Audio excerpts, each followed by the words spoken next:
Okay, so here is our makeup lecture from our snow day. This is a standalone lecture on amino acid synthesis and degradation. And so half of the lecture we'll be talking about how we build the amino acids, and the other half of the lecture we'll talk about how we break them down, starting from proteins and then breaking them down into individual amino acids and then going over to and breaking them into individual component molecules. So for amino acid synthesis, we're going to talk about a specific type of reaction that is used by the cell to make amino acids called the transaminase reaction. And then we're going to classify different amino acids that are derived from different specific precursors. And then for each amino acid synthesis, we are looking at the starting reactions and the final products. And only the enzymes that I tell you are important are ones to remember with, and these are going to be designated with red circles. Let's see. This won't let me do a, well, it just exited. We're going to try that again. Okay. So the learning objectives for amino acid degradation, we're going to talk about why we degrade proteins and bring them down to individual amino acids. And we're going to describe the process of ubiquitinylation and proteasomal degradation. And then we're going to describe what happens to the individual components. The ammonium, which contains the nitrogen of the amino acid, is going to be excreted by the urea cycle, whereas the carbon skeletons, what's left over when you remove the ammonia, that is going to be pushed into the citric acid cycle. And we're going to talk about how gluconeogenesis and amino acid degradation are linked.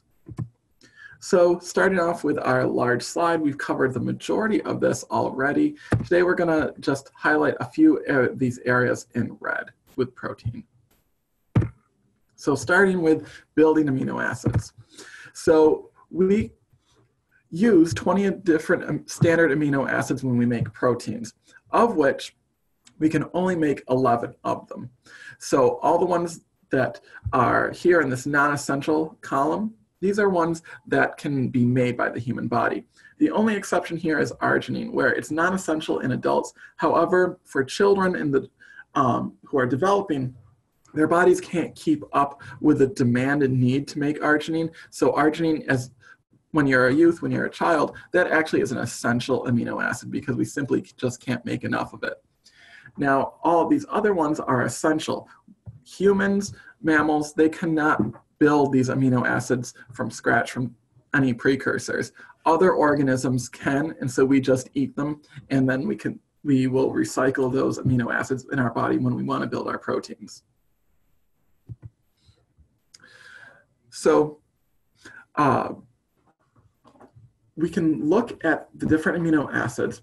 First, we're going to notice that when we look at an amino acid structure, there's always an amino group and a carboxyl group.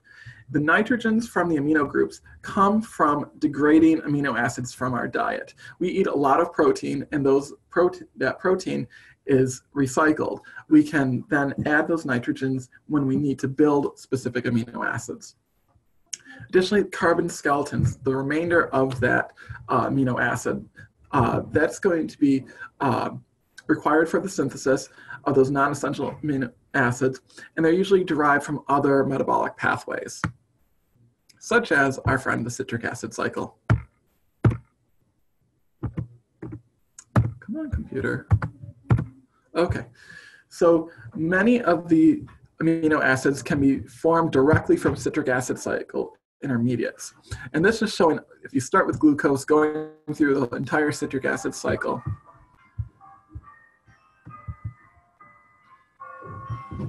that oh,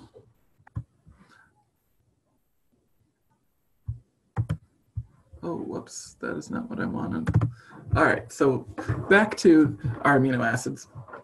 They derive from different components of the citric acid cycle, even starting up into derivatives from glycolysis. Now, we're not going to go over every single one of these. We're only going to go over select ones of them. And you can see that on this slide, all 20 amino acids, standard ones, are represented. And again, we cannot build all of those. So this slide encompasses synthesis pathways that cannot occur in humans. But at least with the amino acids that we can do, the majority of these reactions to create amino acids are going to use a reaction called the transaminase reaction, where a transaminase is an enzyme that moves amino groups. So trans, moving, and then amino for the aminase. And so they usually would contain a prosthetic group derived from vitamin B6, so our vitamins are important. So for an example, you have one amino acid here, and then you're going to donate the amino group from this amino acid to this substrate, which in this case is alpha-ketoglutarate, and then we will transfer that ammonium group into this, make the amino group over here to make glutamate, and you're left with an alpha-keto acid. So your original amino acid that you took that amino group off of is now just a carbon skeleton. There's no amino group on it. So now let's look at some individual syntheses. First, we'll start with some of the amino acids derived from citric acid cycle intermediates, specifically oxaloacetate and alpha-ketoglutarate.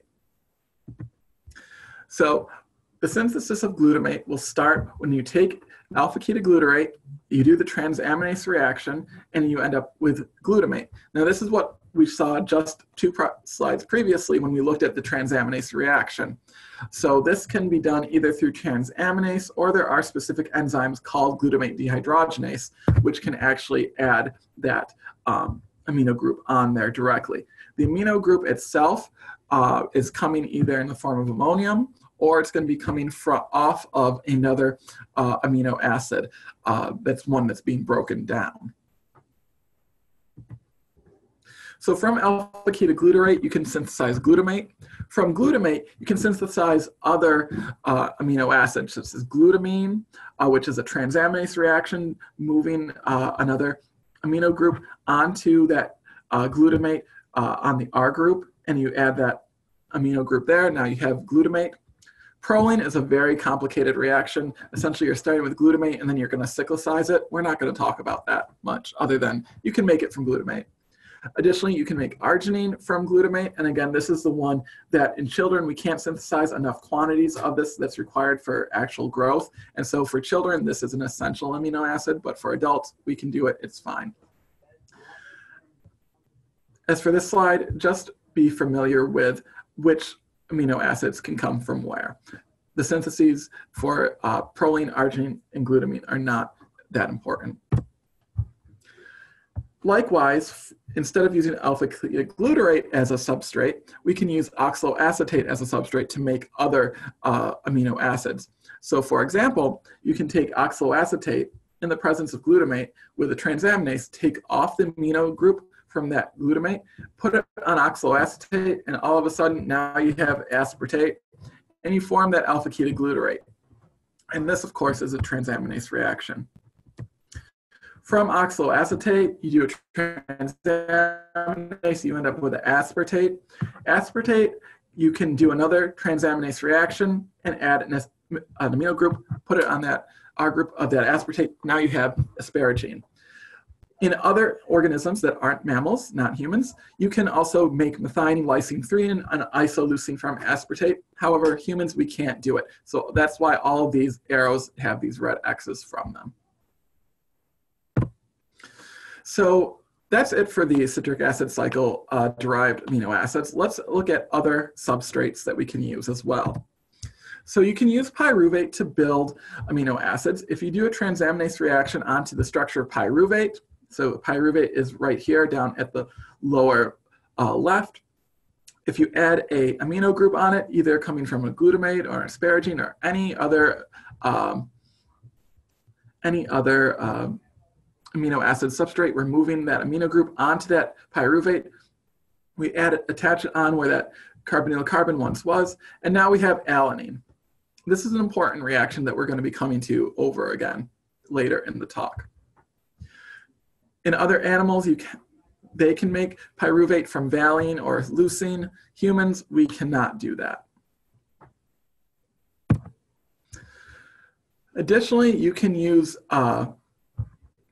You can make serine from 3-phosphoglycerate, one of our byproducts of glycolysis and the whole sugar degradation pathway. You take it out of that carbohydrate metabolism, and instead you do a series of reactions that require NAD+, they require transaminases to work, and eventually you end up with serine.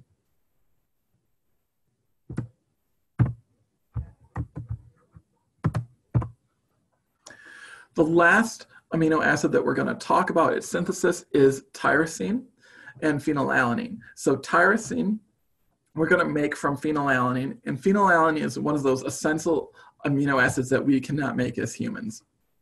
So phenylalanine, in the presence of a cofactor, which is 5,6,7,8 tetrahydrobiopterin, huge name, huge molecule, that also in the presence of oxygen and some NADP, we will use an enzyme called phenylalanine hydroxylase, and that will essentially add an OH group onto phenylalanine to make tyrosine.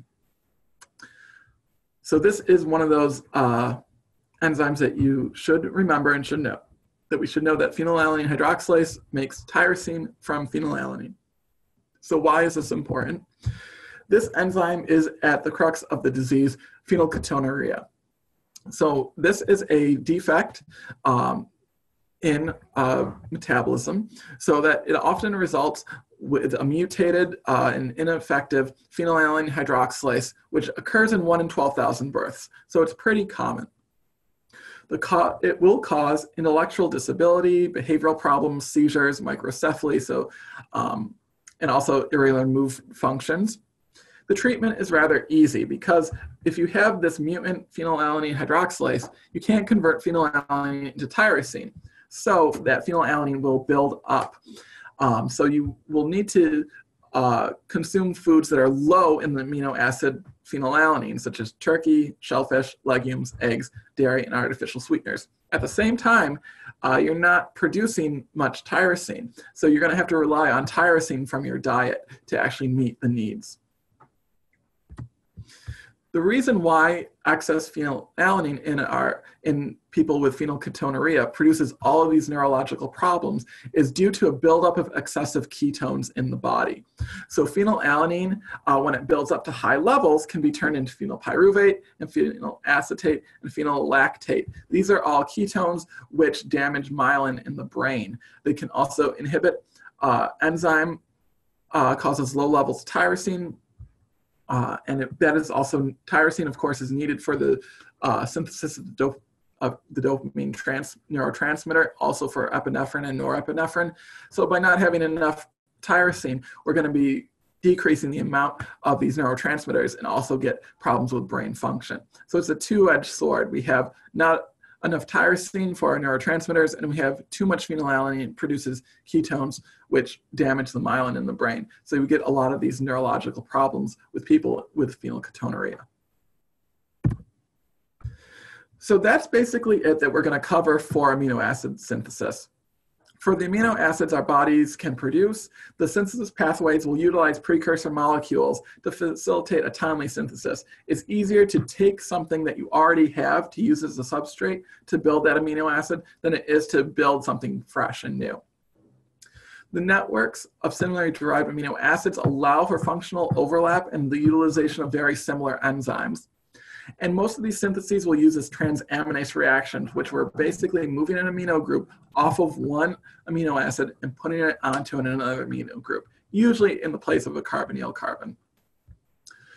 Mutations in the synthesis enzymes can lead to genetic disorders and diseases such as phenylketonuria. There are others, but by far this is the most common. So now we're going to switch gears entirely and talk about how we break down protein from our diet and into individual amino acids, and then from amino acids, how do we break it down further into those carbon skeletons and our ammonium ion. So there are a lot of reasons why we want to break down proteins. So either we're eating them in our diet, and then we need to break it down, or we have proteins in our body that have to be destroyed. So proteins that are not made correctly, such as if there's a mutation in it, or if it was misfolded, or there was damage to that protein, that has to be degraded. Protein that is not needed, so each protein has its own rate of turnover, which is dictated by its function. So regulatory proteins tend to be transient in life duration. Think of some of the transcription factors we talked of earlier in the semester, like NF-kappa B, NRF2, P53. These all get broken down and synthesized in a cycle, which helps regulate their function. Additionally, things that are long-lived can be things like structural proteins. You don't want to turn over all of your cytoskeleton and then lose the shape of your cells. That would not be good. So those structural proteins tend to be very long-lived. Protein can also be degraded if there is damage. So when you have a damaged protein, it can either lose function or gain function. And damaged proteins tend to aggregate and lead to toxicity in cells. A lot of the proteins involved in neurodegenerative diseases that aggregate are damaged proteins, such as alpha-synuclein, amyloid beta, or prion proteins. And lastly, we will degrade proteins when we need energy. Now, proteins aren't as rich in energy as carbohydrates or fats, so it's not a preferred energy source. However, we can degrade it for energy, and usually we do this as a last-ditch effort to keep the body alive. So how do we degrade a protein? Proteins are degraded whenever they're needed to be degraded, but they have to be tagged. We can't just go around degrading any protein whenever we want. We need to know when to degrade it and some type of marker to let us know that this protein needs to be degraded. So the marker that the cell uses is polyubiquitination. So this is a post-translational modification that can be added onto lysine residues. Ubiquitin itself is a small peptide around 76 amino acids long. They'll be linked to proteins that need to be degraded on lysine residues, and they're linked in a small chain of these ubiquitins. So that's why it's called polyubiquitination. There's multiple of these ubiquitins. Usually there's around 4 to 7 of these that will mark the protein for degradation. So once this protein is marked for degradation, we have these ubiquitin molecules added onto it. This is now tagged to go to a cellular organelle called the proteasome. Now the proteasome is a barrel-shaped organelle that on the outside will recognize that polyubiquitin tag and will push the protein inside of this barrel structure. Now inside of the barrel structure are all of the proteases which will chew up and degrade the protein into smaller and smaller pieces. And so inside of the barrel there are many types of peptides and many types of proteases, which can have either trypsin-like activity, cleaving after lysine or arginine, chymotrypsin-like activity, cleaving after aromatic amino acids, or peptidyl-glutamyl peptide hydrolysis activity, which cleave after acidic or branched amino acids. With all these different types of cut sites within the amino acid, you can make smaller and smaller and smaller peptides and these fragments, which will then be released from the proteasome, and the individual amino acids can be recycled, either put back into making a new protein or be broken down further because they're just excess and we don't need them. And we can use that carbon skeleton for energy. So let's talk about the different steps about breaking down an individual amino acid. The first we'll talk about is the ammonium from that amino group, and something to get rid of it is the recycle. So during digestion, proteins are degraded into individual amino acids, which can be reused or degraded. We have all of these proteases in our stomach stomach acids to actually degrade these proteins. And additionally, any excess amino acids that we create will also be degraded. So there's 2 general phases in degrading these amino acids. First is we have to remove the nitrogen group, and then the remainder of the amino acid, which is called the carbon skeleton, is broken down into molecules that can feed into various metabolic pathways. So if we follow the flow of nitrogen, we are looking at essentially transaminase reactions. where we have an amino acid moving its amino group onto alpha-ketoglutarate to make glutamate, and you have this alpha-keto acid. And then this glutamate has some type of shelf life. We don't keep it around forever. So we remove that amino group, and it gets removed in the form of ammonia. And that ammonia can combine with carbon dioxide to form something called urea. And there's a whole cycle that we'll talk about for this urea cycle. So the net reaction when we degrade these amino acids is that we're going to have essentially a removal of the amino group and combining it with water, and we're going to remove that amino group as ammonium ion. And this can be done by a variety of different enzymes. Here is an example using glutamate, where to form glutamate, we're using those aminotransferases to put that amino group onto alpha-ketoglutarate. But then to remove that ammonium when we don't need that glutamate any longer, we're going to remove the ammonium ion and then form alpha-ketoglutarate again. And so this is a cyclical type of reaction. So when energy levels of cells are high and there's no need for amino acids to be used as an energy source, we will regulate this glutamate dehydrogenase. So at high levels of NADH, ATP, or GTP, you can actually inhibit the glutamate dehydrogenase enzyme. And high levels of ADP and GDP would thus reciprocally stimulate the enzyme. So when you have these low levels of energy, we're going to stimulate the enzyme to break down that amino acid and into those carbon skeletons to use for citric acid cycle or other areas. So the amino acids is dependent, this catabolism of amino acids is dependent on mitochondrial transport mechanisms, because a lot of these aminotransferases are in the cytoplasm, but the glutamate dehydrogenase would be in the mitochondria. So we have to move the molecule around. We use the glutamate aspartate carrier, where the glutamate in the mitochondrial matrix is turned into alpha-ketoglutarate in the matrix and put out into the cytoplasm as malate is put back into the matrix. And the alpha-ketoglutarate is turned back into glutamate by an aminotransferase. And as the glutamate goes back in, an aspartate goes out. So this little carrier system allows for the movement of the movement of the substrates between the two compartments of the cytoplasm and the mitochondrial matrix to allow for those ammonia molecules to be released. So there are some exceptions. Not all the amino acids need to go through the alpha-keto acid dependent reaction to generate the ammonium ion. Some, such as serine and threonine, will use dehydratases to form the ammonium ion. So serine, or likewise threonine, with these enzymes, you will remove water and form this double bond structure here.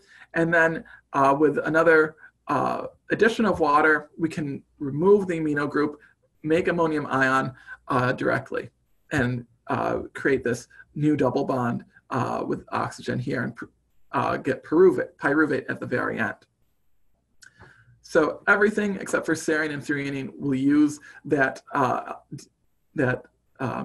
system we talked about earlier with the alpha-ketoglutarate and glutamate transamination followed by glutamate dehydrogenase, except for serine and threonine, which uses specific dehydratases.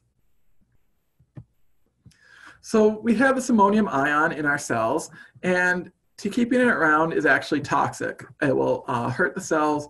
It can inhibit certain processes, so we don't want to keep that around. So we must excrete it, and we excrete it as urea. So the urea is formed by a cycle called the urea cycle, which will take the excess ammonium and turn it into urea, and the urea is excreted in our urine. So ammonium is very toxic to cells. It will deplete alpha-ketoglutarate, which is required for the citric acid cycle. So when you have all this excess ammonium, we'll just keep adding it to alpha-ketoglutarate, running that glutamate dehydrogenase in reverse to form glutamate, and you'd have this buildup of glutamate, and you're depleting this alpha-ketoglutarate, and of course alpha-ketoglutarate is used for citric acid cycle, so if you're depleting all of this alpha-ketoglutarate, by adding the ammonium, you're going to halt that cycle. And so very toxic. So when we have our ammonium, we will first use, we first will have to attach it to bicarbonate. So we have bicarbonate, we hydrolyze ATP, and then we have carbamic acid, which has that ammonium group attached as an amino group on this acid. And then we hydrolyze another ATP to form carbamoyl phosphate. Now this carbamoyl phosphate will then enter what is called the urea cycle, which occurs only in the liver. So when we have all of this addition of the ammonia plus the CO2 and forming this carbamoyl phosphate, this can occur in any cell. And so it can go into the bloodstream, and then the carbamoyl phosphate can go into the liver and be used for the urea cycle. So we have this carbamoyl phosphate will be attached to ornithine to form citrulline. The citrulline will then combine with aspartate, which also contains another amino group. And then you form argininosuccinate.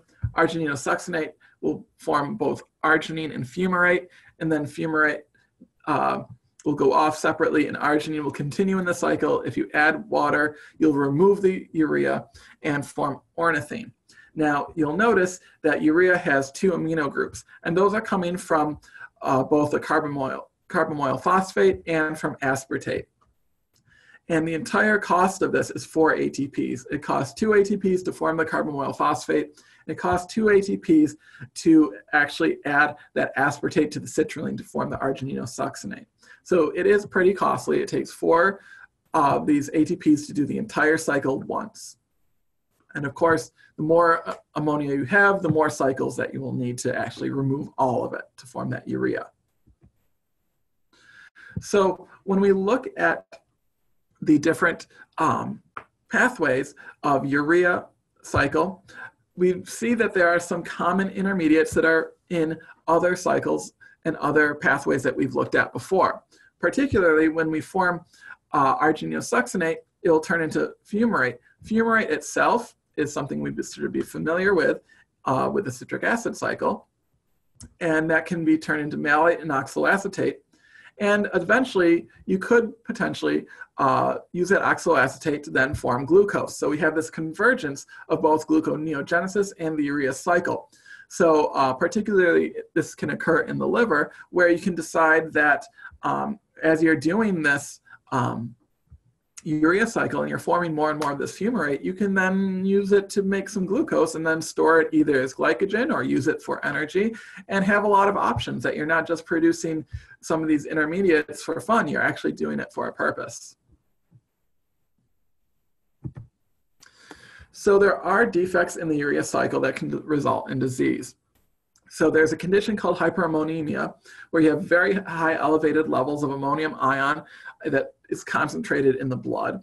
It arises from genetic deficiencies in the urea cycle enzymes, and it causes lethargy, brain damage, and coma. It also causes the neurotoxicity itself is possibly due to activation of the sodium potassium chloride cotransporter, leading to altered osmotic balance in the neurons. So we've talked about how we remove the ammonia, the amino group as ammonium ion from the amino acid, but that leaves the rest of the amino acid that we haven't talked about. And we call that, of course, the carbon skeleton. And so just to recap, the ammonium ion formation in urea cycle effectively just removes that amino group from the amino acid for excretion. This leaves the entire carbon backbone left. So for this example, here we have our amino acid that we're going to degrade, and then, excuse me, we are going to remove that amino group and then push it through the urea cycle. We get rid of it, and then all of this leftover pieces are left. So what do we do with the rest of it? And I've alluded to this before. We're going to feed it back into some of the pathways we've talked about, such as the citric acid cycle, for ATP synthesis. Now, all of these different amino acids can feed back into different points of the citric acid cycle or earlier, such as in the pyruvate or acetyl-CoA. It all depends on the structure of that amino acid, and once you remove that amino group, what you can do with that molecule. So, for example, you can just remove that amino group from glutamate and you have alpha-ketoglutarate. There wasn't much processing that has to go on there. Proline, however, once you move that amino group, you're going to have to do some processing to make it a linear structure so that you can turn it back into that alpha-ketoglutarate. Now, the different types of amino acids are either characterized as glucogenic or ketogenic.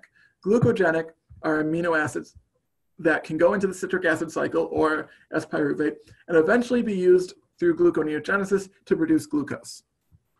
The ketogenic ones are represented here in yellow, where these will form acetyl-CoA, but they're more likely to form ketone bodies than they are to form actually glucose. Some of which, such as leucine, lysine, phenylalanine, tryptophan, and tyrosine, directly form ketone body acetoacetyl-CoA. Again, I don't like that, speaking that word. It does not come out of my mouth. Okay, so when we form these intermediates, we see that their pathways will converge. So, for example, here's methionine, valine, and isoleucine. When you remove those amino groups, they can eventually turn into a propional CoA, which, if we go backwards, can form methylmalonyl CoA, and then finally succinyl CoA by branched chain dehydrogenase. So it shares a very similar pathway as the odd chain fatty acids that we talked about a few lectures ago. There are genetic disorders that arise from disruption of this amino acid degradation, especially in these carbon skeletons. One of which that has a fun name is maple syrup urine disease.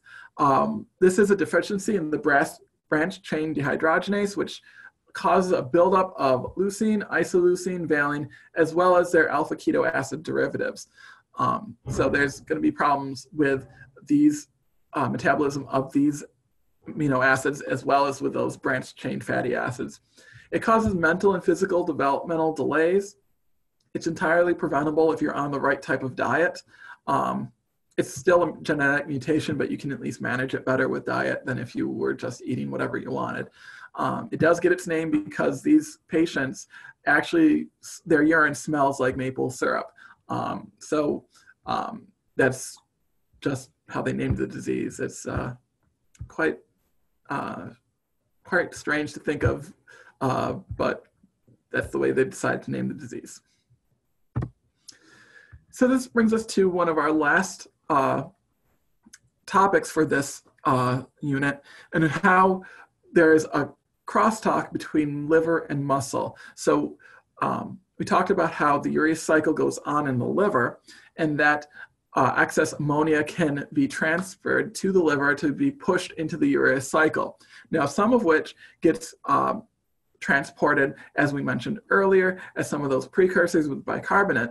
However, muscle does something different. Muscle actually will push the excess ammonia into forming alanine. So they'll actually synthesize alanine from pyruvate by adding that ammonium, and then the alanine will go through the blood and eventually reach the liver, and then alanine will be broken down into glutamate and pyruvate, and then from glutamate we'll transfer that ammonia into the urea cycle and then excrete urea. Now, one of the reasons why they prefer alanine is because skeletal muscle, a lot of the proteins in skeletal muscle have a high proportion of alanine in their structures. So there's a lot of excess alanine in the muscle already.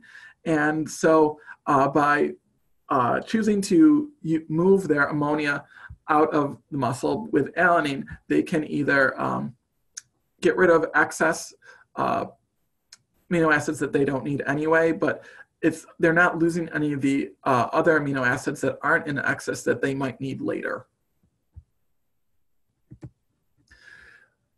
talking about alanine and the movement of it from muscle to liver brings us to the topic of muscle wasting. So under certain conditions of starvation and very long-term fasting, energy is needed for vital organs. So there's an enzyme called alanine transaminase, or it's abbreviated ALT. It's often seen in blood panels. It's capable of working in reverse to produce intermediates for the citric acid cycle. So in this case, since alanine is very prevalent inside of the skeletal muscle itself, the alanine transaminase is going to degrade the muscle and to release that alanine, and then the alanine will be used to then break off that ammonia and use that carbon skeleton to produce energy. And so in this way, during this extreme starvation or long-term fasting condition, you're going to be breaking down your muscle and wasting that muscle. So muscle wasting occurs just as a means to survive, to get the energy that the full body will need. So to summarize this part of the talk, there are multiple reasons for proteins to be degraded in the cells, whether they just need to be degraded for the protein's half-life, or they're damaged, or they're just in excess, we don't need them. And so we will then break them down with that polyubiquitination and proteasome into smaller and smaller pieces. Eventually you get to amino acids, which once you have a single amino acids, you'll first deaminate, so remove that amino group, and then you'll be left over with a carbon skeleton.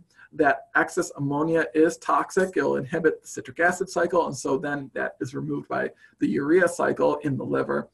And then all of those carbon skeletons can be pushed into the citric acid cycle or earlier and produce energy, or they can actually be linked to gluconeogenesis in the liver and produce more glucose. So that is all for this talk, and this is really just a standalone lecture. We're not going to be talking any more about this, so look over the practice questions.